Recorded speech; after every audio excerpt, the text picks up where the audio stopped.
Good morning. So I've been able to finish the first half of the season of the PFL in the last few days. So we are at mid-season. I've been able to update the standings. So for those of you in the league, or for those of you who just want to have this data, the PFL for Week 7 standings is available. You can click the link in the description box below and download it. Let's take a look at this amazing season. Holy cow, this will be already it's going to be the best season in PFL history. Our 28th campaign, our best campaign. So you'll see that up through week 4 is still here, and then we update to week 7. So this is mid-season. There are 7 weeks left, and wow, have things changed. Indy was 3-1, has lost 3 games. They have toppled down the boards as they faced Mesa and San Diego and came out on the wrong side of those games. Mesa, this is Kevin Elias's team. Wow, their best, potentially the year for them to win it all. Their offense is the best in football, bar none. Unfortunately, their defense, but look at their point differential. They're basically the Detroit Lions of our league. They're scoring on a record pace, but they're also outpacing a defense that's just not great. So this is going to be a huge season for Mesa. They defeated Indy in week 5, 46-10. That's how dominant Mesa is, and they just won a game 50-something to 10 or something. So this team is dangerous as hell. San Diego fighting and clawing to stay in the hunt for a playoff spot. That is brilliant. And Indy now are who started so strong find themselves now just hanging in there, minus 37 point differential. Los Angeles finally got off the snide, but they're ultimately going to be irrelevant. There's nothing worse in football than to be irrelevant, or any pro sport to be irrelevant, and they unfortunately are irrelevant. All right, Dallas. So Dallas for the longest time, I think they were 3-1, they were 4-1, they were 5-1, and they just lost to to Houston, I think, which was a shocker.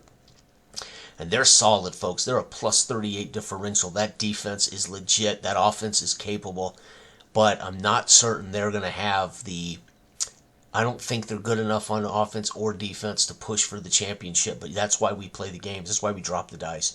I think they're benefiting from a fairly weak division, right? I hate to say that, but look at the defense for San Antonio. Only 106 points allowed. +8. If they had an offense, the San Antonio team would be lighting it up. And they're inside. They're in the Alamo Dome. So you can imagine if they can get an offense going, weather will never be a factor. Their defense is a championship level defense. But I think there's just tough competition. Houston finally got a win over El Paso. San Antonio beat Dallas, I'm sorry. Houston finally got off the snide against the Ophir El Paso. El Paso has yet to score a point. Unbelievable. Look how bad the offense is for Houston, and they still managed to beat El Paso. It's crazy. All right, let's get down here to the next division. Where is the... Whoops. Where is the... Oh, there's my desktop for those who want to see. Where is it at? Let's come up here. Why can I not scroll? There it is. The Founders. Here we go. All right, Columbia. They were at one point 5-1. They just lost to Dayton, as Dayton proves once again they are a team that is not to be taken lightly because that defense got the job done. Columbia with the league's back-to-back champs. They have the back-to-back MVP quarterback, but they are 5-2. Still on the just a half a rung on the ladder ahead of Carolina by the fact that they beat Carolina. 154 and 131, they're plus 23. I'm not certain Carolina's good enough this year, but folks, Carolina always seems to win the big games. That's just a fact. Columbia always seems to win the big games. Carolina, 5-2, they're not letting Columbia stretch out on them. Look at this offense, 184. They have the best passing attack in football. Buick is the top quarterback. O'Hanahan is the top receiver. Carolina with the best quarterback receiver duo in football. And look at the defense, folks. As good as Columbia's, plus 53. The only mar on Carolina, they couldn't beat Columbia. So that next game between these two is going to be epic. Epic. Dayton finding a way to just keep clawing and fighting. They have 8 points. They are 134 and 136. This is a team that wins by 1, loses by 2, wins by 3, loses by 4. It's crazy. -2, but they are 4 and 3. That is incredible, and they have beaten both MBT and Columbia, I believe. So no small feat for Dayton. And MBT, who was in the championship last year, has toppled due to an offense that can't get out of its own way. Their defense is phenomenal. They are tied with San Antonio for the best defense in football, but they have no offense. Like San Antonio, they have no offense to speak of. Then we get to the 2 and 3, number 2 and 3 in offense. Boise. These teams have no defense, but they score on a record pace. Boise is still without a loss, however, 2 ties, 5-0 and 2. 196 points, 149 against their plus 47. Billings, who just tied. They had to literally shut out Boise in the 4th with a quarterback sack and score to tie that game at home in front of fans. The crowd, everybody in the league knows the second matchup between these two teams is going to be a sellout, epic performance. So 2 big games coming again. The second game between Columbia and Carolina will be big, and the second game between Billings and Boise they're going to decide who wins divisions and who gets first and second seed in the playoffs. Billings scoring 202, giving up 158. They're plus 44. Fargo, this is Jeff's team. They're running the ball, pounding the rock, playing good defense. They just don't have enough on offense yet to push Boise and Billings. -18. And then Freddie's team, poor Freddie, 0-6. They built the best defense in football, but because they cannot score any points, -58, they are bringing up the rear, man. Unbelievable. You can see the leaders. Buick for Carolina's top quarterback. The best backs are tied.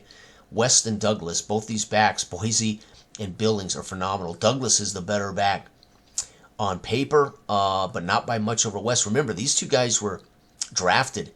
Douglas went number 1. West went number 2 in the draft. That was pretty epic. And look at them. They're both here. We got O'Hanahan for Carolina. When you have the best quarterback, right, generally it's because you have a great receiver or vice versa. And there it is. We have Omaha's defensive lineman Pauls is winning in the box score points.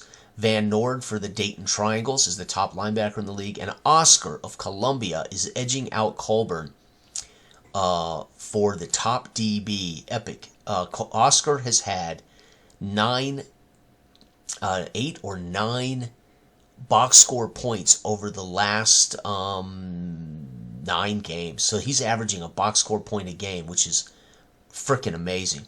So Oscar has come on strong since last year's playoffs. So basically, over the playoffs, championship, and 7 weeks, over the last 7 weeks of his career, he is the top scorer. He has more points. I think Van Nord has 5. Pauls has 4 or 5. Oscar has like 9. Well, you don't count last year's, but he has like 7 this year. So Oscar's leading the league for Defensive Player of the Year. Punter, Marconi, the only way I grade this is number of punts. So whatever team has the most punts, that punter gets Punter of the Year. So Omaha, being bad, has just, and again, I just count up the number of punts that they have. So Omaha has more punts than any team in the league, which is good because it means they're not all turnovers, right? So Omaha's not just coughing it up or throwing picks, but not something you want to lead the league in. But at least it's better. That means they're not turning it over as much as somebody else. Kudrick of San Antonio has had a 6 field goal game and a 5 field goal game. So San Antonio by far, of course, they're in the Alamo Dome, which again in the game isn't going to reflect. But in reality, you could see being in that dome as being a big bonus for Kudrick. And then the best return man for LA, King, has 2 returns, punt return and a kick return on the season. So he's proving to be the most dangerous return man in the league. And that's the first 7 weeks. And holy cow, folks, this has been fun as heck. Holy cow. I had forgotten how much I loved pen and paper football. I hadn't played pen and paper football seriously, aside from taking it with me and rolling out some games when I travel and once in a while getting it out and rolling out some games. I haven't dedicated myself to completing a season in pen and paper football in a long, long time, and holy cow, this has been fun. My CFL 2025 projection project, has been one of the best experiences I've had um, uh, in years, and it really is probably the best experience I've had this season. I mean, this year. But I'm telling you, by the time I'm done with this season, I think this experience is going to lead the way for me this year. Before Christmas, I'll have this done easily before Christmas. There is no doubt this will be probably the most fun, the best project I've done all year. And I've completed 2 seasons of my Big Country Football League, 49, 50 and 50, 49 and 50. I completed 51. I'm about to complete. So I've finished 3 seasons in BCF, which has not been something that has not been fun. It's been brilliantly fun, but somehow there's been the CFL thing captured my imagination, and this is just how do I say it? I have played 7 weeks of football in what, 4 days, right? So that's pretty much you know, and it takes me about an hour to complete a season. So that's 7 hours over the last 4 days. I mean, it sounds like a lot, but it's only about 7 hours in total of 4 days to get this far. But holy cow, there is nothing like the playing out seasons, ebb and flow, seeing teams rise the standings, fall the standings, seeing the narratives. As Buick started so strong, he's held on to that top spot. Weston Douglas battling out for the best running back of the year. O'Hanahan, the old veteran, he actually missed a game with injury and is still the top receiver in the league. It's been so much fun to do. So, all right, everybody out there, have a wonderful weekend. Enjoy if you're tuning into football, enjoy it. Hockey, I think, has started. Basketball should be wrapping up. Baseball's coming into the playoffs. It's a pretty sweet time of the year for us sports fans. All 4 major sports happening at the same time. Football, basketball, I think, ramping up. Am I right? When does basketball ramp up? Where are we at in basketball? My God, I've lost complete track of my mind here. Anyway, point is, everybody have a wonderful week. Bye-bye.